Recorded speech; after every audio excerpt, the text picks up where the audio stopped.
Bonjour, je m'appelle Diane et je suis de Sherbrooke. Alors salut, je m'appelle Michael Bruyère, j'habite à Sherbrooke, j'ai 28 ans. Salut, je m'appelle Pierre-Anthony, j'ai 17 ans, puis je viens de la ville de Sherbrooke. Salut, je m'appelle Minako, j'ai 26 ans et je viens de Sherbrooke. Je m'appelle Nathalie Bledeau, j'ai 51 ans et j'habite à Sherbrooke. Je m'appelle Christine, j'ai 30 ans, je viens de Sherbrooke. Dans mon ancienne vie, disons, je ne recherchais pas vraiment Dieu dans ma vie.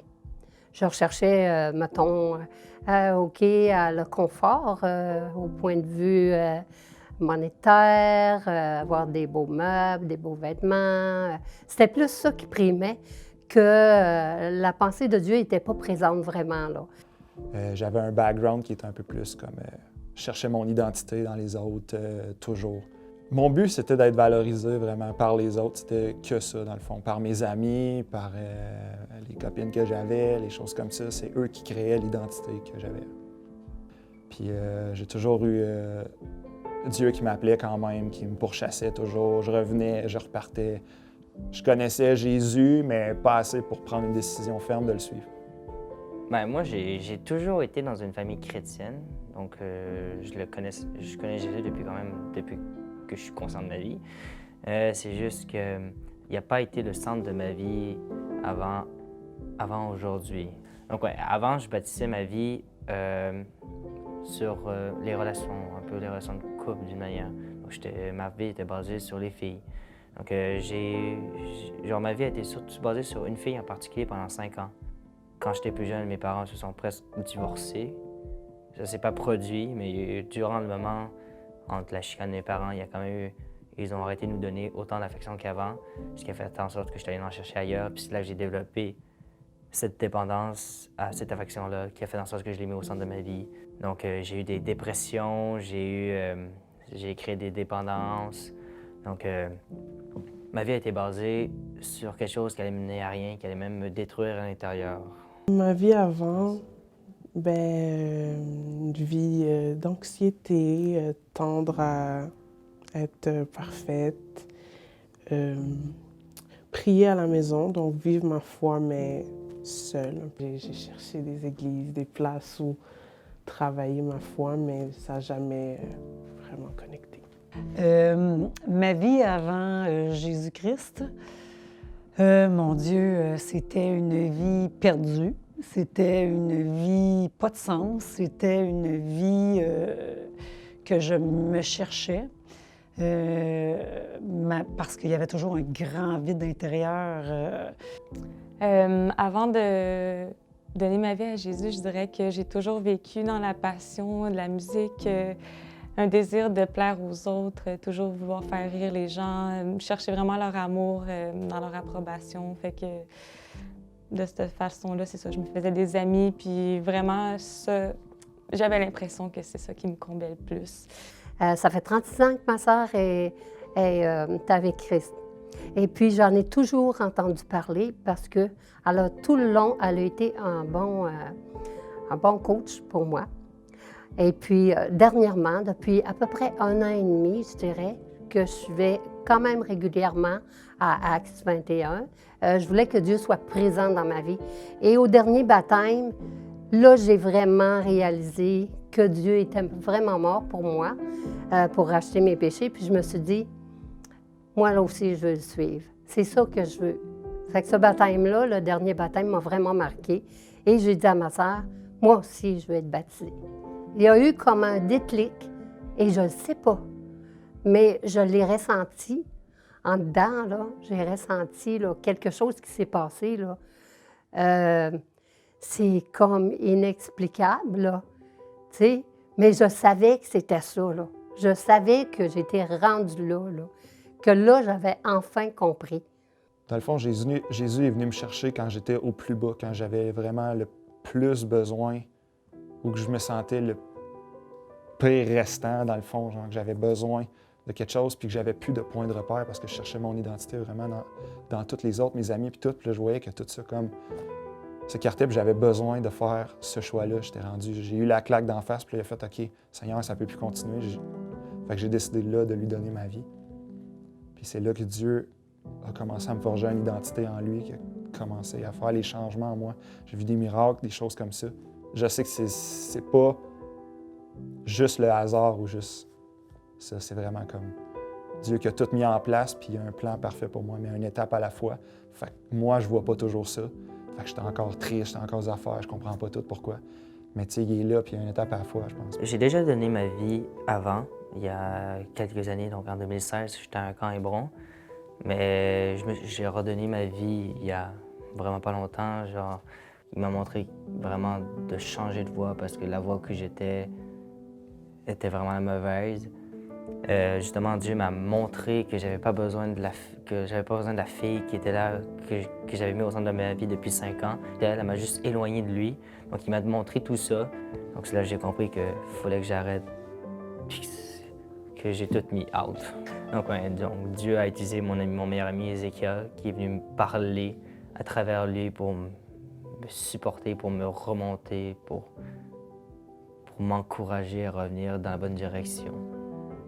Donc là, Dieu m'a juste ouvert, puis là, je peux refaire enfin, genre, je peux revivre vraiment l'amour de Dieu, littéralement. Genre, je la vis, je la ressens quand je m'en vais à la jeunesse, quand je fais mes activités, je la ressens, je la vois. Puis depuis ce temps-là, je remonte, puis là, j'ai pu remettre Jésus, Dieu, au centre de ma vie.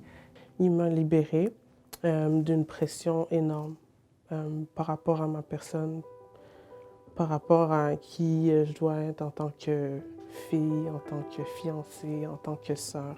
Je suis vraiment plus moi-même au lieu de tendre à répondre à des pressions extérieures, que ce soit des pressions parentales, des pressions scolaires, parce que je suis étudiante. C'est de juste faire confiance. Ça a été dur pour moi de dire « agis selon ta volonté », mais pour moi, pour la personne que je suis, c'est énorme de dire « je m'abandonne à toi, puis décide, puis fais ce que tu penses ». Puis c'est là que ça a débloqué. Le Seigneur a envoyé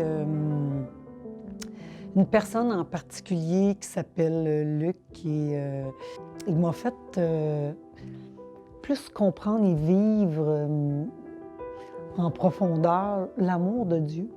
Quand il me parlait de l'amour de Dieu, ça avait l'air tellement grand, tellement quelque chose de surhumain. Il m'emmenait vraiment vers le désir de goûter à cet amour-là du Seigneur. Et j'ai rencontré des gens ici à Axe avec qui je fais de l'étude biblique et qu'on est en train vraiment de s'unir, on est en train vraiment de former une famille chrétienne, vraiment au niveau de la foi et avec l'amour du Seigneur au milieu de nous, dans le centre. C'est comme « Ah, wow! » C'est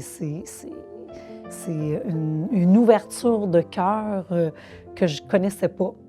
Étant esclave de l'alcool, je dirais, depuis vraiment longtemps et de drogue, j'ai été arrêtée pour alcool au volant.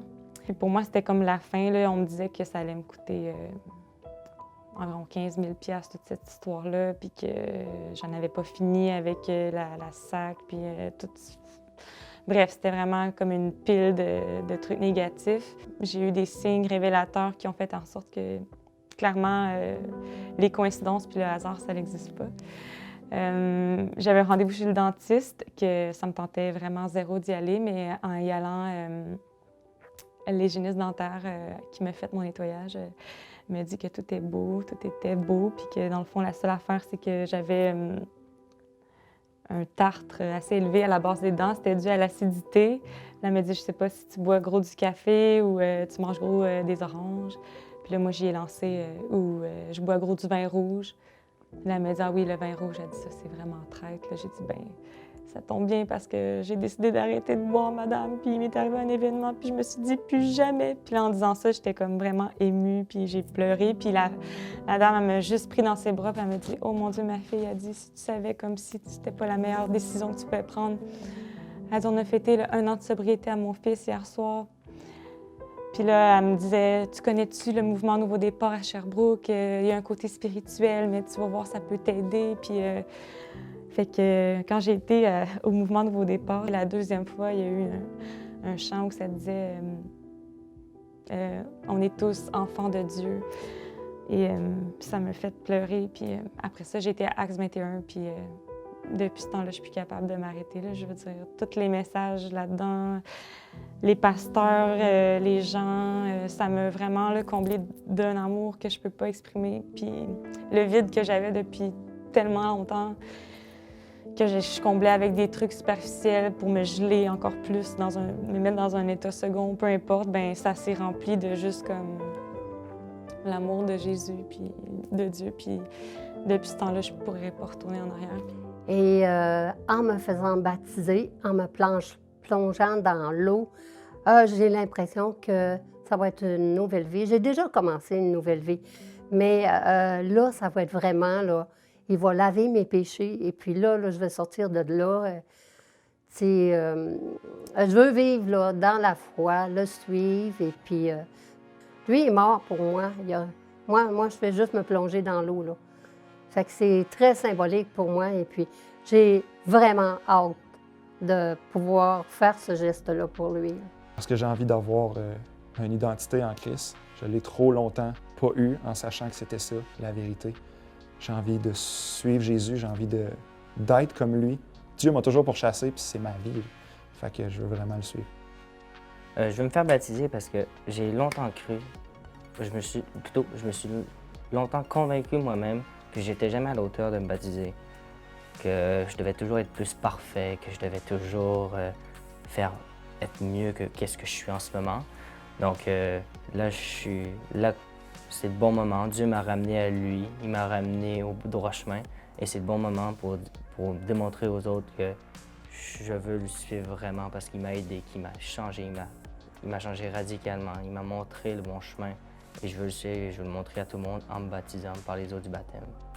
Je veux me faire baptiser parce que j'en suis à un point dans ma vie que je veux m'abandonner puis je veux vraiment travailler à être une chrétienne engagée, active, puis qui tend à apprendre constamment.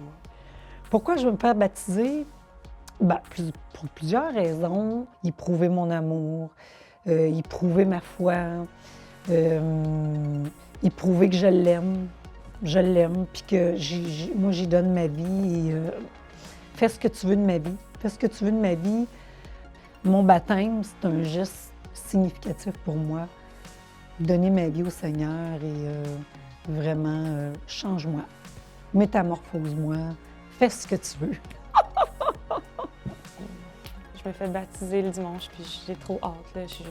Je veux suivre Christ, puis pour moi, c'est clair et net que c'est lui qui a pris en charge toute ma vie, puis je le quitterai plus. Là. Je vais juste comme marcher avec lui jusqu'à la fin. Je suis tellement comme juste persuadée. Là. Il n'y a comme pas d'autre option. Là.